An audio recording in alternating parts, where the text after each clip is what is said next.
All right, welcome to The Explainer. Today we're diving into the key lessons from Morgan Housel's incredible book, The Psychology of Money. And what we're going to do is break down why your behavior with money matters way more than how smart you are. Okay, to really get this, we've got to start with a story that just perfectly captures the book's main idea. We're going to look at two men whose financial lives went in completely opposite directions. So, on one hand, you've got Ronald Reed. He was a janitor and a gas station attendant his whole life in rural Vermont. And then you have Richard Fiscone, a Harvard-educated, high-flying finance executive at Merrill Lynch.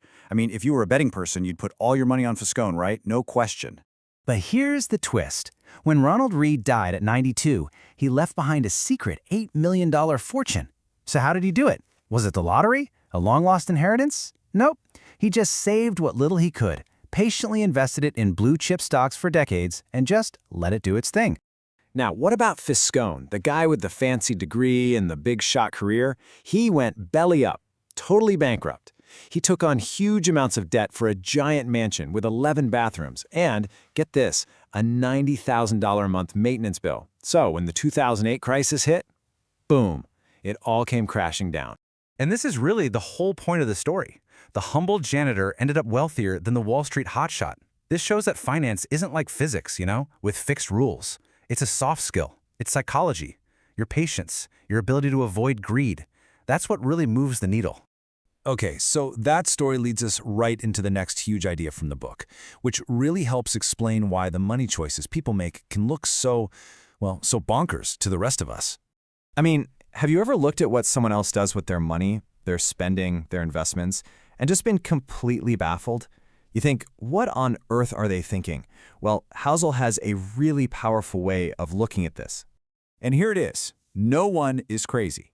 The decisions you make with money, they make perfect sense to you based on your own personal experiences. What feels like rock-solid truth to you is just this tiny, tiny slice of history that you happen to live through.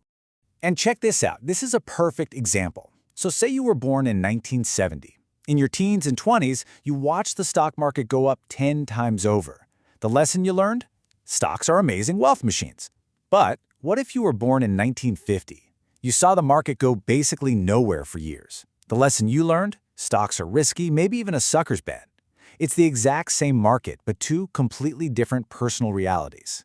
And we have to cut ourselves some slack here, because this whole idea of managing our own money is, it's brand new. The 401k, that wasn't even a thing until 1978. Our parents and grandparents had a totally different set of rules.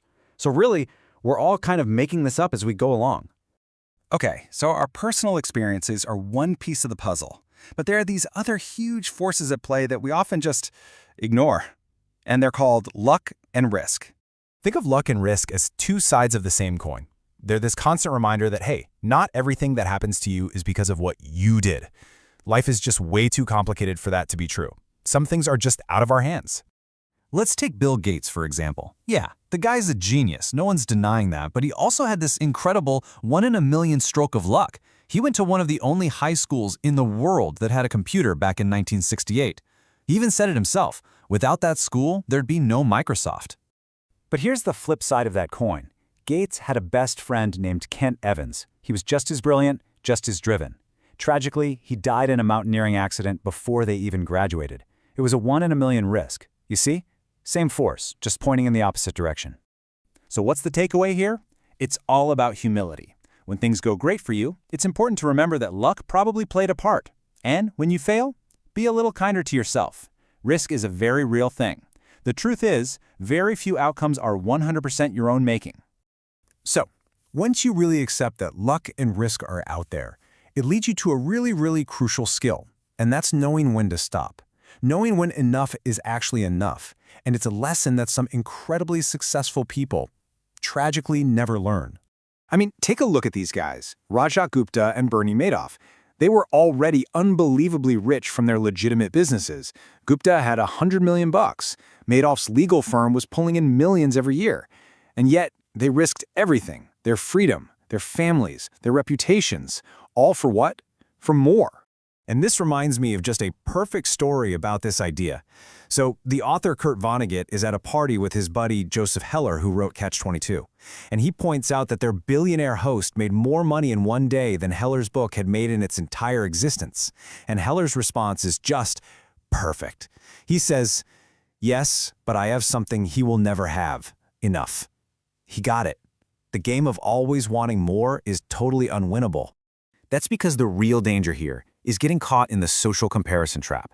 There's always going to be someone with a bigger boat, a bigger house. The ceiling just keeps going up and up. The hardest but most important financial skill is just getting that goalpost to stop moving. Okay, so if the secret isn't being a genius or getting lucky or taking crazy risks, then what is it? What's the most powerful tool we have for building wealth? Well, the answer is surprisingly simple, but it's something we almost always overlook. Okay, let's talk about Warren Buffett. We're looking at $84.5 billion here. And sure, he's an amazing investor, one of the best ever. But that's not his real secret. His real secret is something that every single one of us has access to. It's time. Buffett's secret weapon is time. He started investing when he was just a kid, 10 years old. And check out this thought experiment. Let's say he started at 30, like a normal person, and retired at 60. Even with his amazing skills, his net worth wouldn't be $84 billion. It would be around $12 million. That's 99.9% less money. His skill is what he does, but his secret is how long he's been doing it. This chart just blows my mind every time I see it. Think about this. Over $81 billion of his wealth came after he was eligible for Social Security, after his 65th birthday. That is the absolutely insane, almost magical power of compounding when you give it enough time to work. So what's the big takeaway here? It's that good investing has nothing to do with hitting home runs or being the smartest person in the room. It's all about getting pretty good returns that you can stick with and not get shaken out of for the longest possible time, letting compounding do the heavy lifting. It's your behavior, not your brain, that's going to determine your financial success in the long run, and that's a lesson worth remembering.